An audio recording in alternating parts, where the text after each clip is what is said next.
आधे घड़ी आधे की पुनियाज तुलसी चर्चा राम की। गुरुजी मैंने गुल्लक लाया हूँ। मैंने पैसे इकट्ठे करे हैं काय के लिए? वृद्ध माताओं के लिए और संत सेवा। वाह, देखो ये बच्चे वृद्ध माओं के लिए पैसे इकट्ठे किए। बहुत धन्यवाद कि कम से कम आपने सोचा इन वृद्ध माओं के लिए। गुरुजी मैं आपको देना चाहता हूँ मंच पर आके। ठीक है, दे दीजिएगा। श्रीमते रामानुजाय नमः। शब्द का वहाँ प्रयोग है तो मारना नहीं है जी महाराज। ढोलक को देखना पड़ता है, सुर से उतर तो नहीं गई। जी महाराज। गलत व्यक्ति गंवार को देखना पड़ता है, गलत तो नहीं कर रहा। जी महाराज। कार्यकर्ताओं को देखना पड़ता है कि काम ठीक से कर रहे हैं कि नहीं। जी महाराज। गाय को देखना पड़ता है कि फसल में तो नहीं गई, देखते रहो। और पत्नी को देखते रहना पड़ता है, कहीं आप ना देखे तो कोई और ना देखने लग जाए। जी महाराज। इसलिए आप देखते रहो। जी महाराज जी। राधे राधे महाराज। राधे राधे।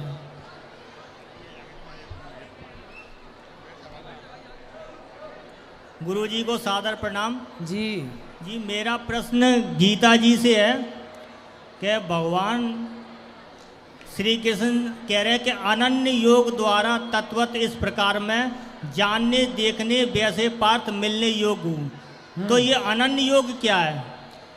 अनन्यता, जैसे अविरल धारा, तेल की जो धारा गिरती है ना, शहद आप गिराओ शहद जी, तो शहद की धारा बिल्कुल अटूट है, गिरती रहती है। तैल व तेल गिरता रहता है, अटूट धारा।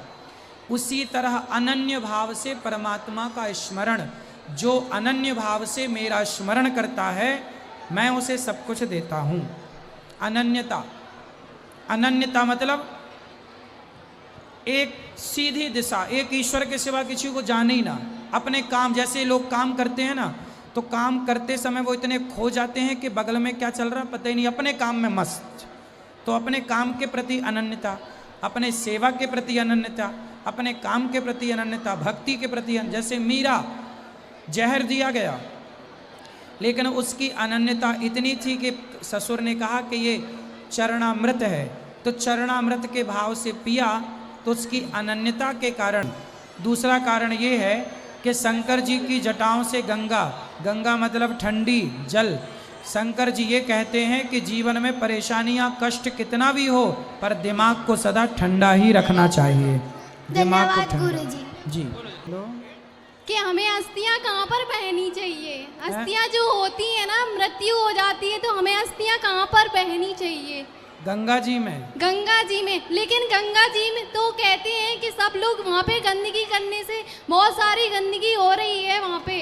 अस्थियों से गंदगी नहीं होती, गंगा मैया की यही तो विशेषता है कि इतनी अस्थियां हड्डियां डालने पर भी सारी हड्डियां घुल जाती हैं उस जल में, एक भी हड्डी आपको गंगा के तट पर ना मिलेगी। यही तो प्रभाव है गंगा जी का। गुरुजी, हमारे गुरुजी ने बताया है कि वहाँ पे एक जो मछली रहती है ना, पहले उसके नेत्र थे, लेकिन ये जो अस्थियां जाती हैं ना तो उसके नेत्र चले गए हैं। उसकी जो प्रजाति है ना, उसके बच्चे उसकी वैसे ही होते हैं, यानी कि उनकी आंखें चली जाती हैं, तो उनका जीवन कुछ तो मर ही जाते हैं और कुछ तो पास में आते हैं गंगा तट के पास, तो किसी भी तरह उन्हें पकड़ लिया जाता है। तो मेरा आपसे यही प्रश्न है, तो हमें क्या करना चाहिए गुरुजी? कहाँ पर अस्थियां बहाना चाहिए? अरे गंगा जी में बहाओ, बस गंगा जी में बहाएं। और कहाँ तुम्हारा विचार? नाले में डालोगी क्या? मेरा आपसे ये विचार है कि हमें नाले में डालोगी क्या? नहीं गुरुजी, हैं? मेरा आपसे ये कहना, जो उसमें जो जीव रहते हैं, जीव जंतु, उनको कोई क्षति नहीं पहुंचती। ये पुरानी परंपरा है। हड्डियों से, राख से वहाँ के जलचर जितने गंगा के हैं उन्हें कोई क्षति नहीं होती, कोई क्षति नहीं है। ये सब जिसने बोला होगा वो अपने हिसाब से बोल रहे हैं, लेकिन आज तक कोई क्षति नहीं है। कोई भी मछली परेशान नहीं है, कोई भी जीव जंतु गंगा का परेशान नहीं है अस्थियों से। गुरुजी एक और प्रश्न है, राधा रानी का कृष्ण के साथ विवाह हुआ है? हाँ हुआ है। हुआ है? हाँ, भांडीर बट में। धन्यवाद गुरुजी। राधे राधे गुरुजी। ठीक है, खुश रहो।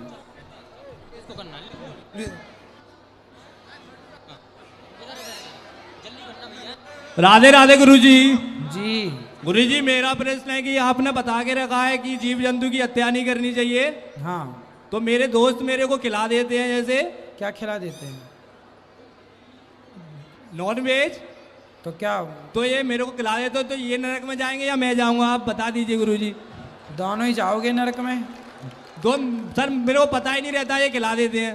अरे तो ये तो धोखा हो गया ना, ये दोस्त नहीं है पर ये धोखेबाज है। हाँ गुरुजी। ऐसा दोस्त जो आपके परमिशन के बिना खाने में मांस मिला के आपको खिलाए, ये तो छल हो गया ना बेटा। गुरुजी वो आया है, आप उससे बात कर सकते हैं गुरुजी। बात कराओ। राधे राधे गुरुजी। अरे तुम दोस्त हो कि दुश्मन हो? अरे गुरुजी, इनका भी मन होता है। काय का मांस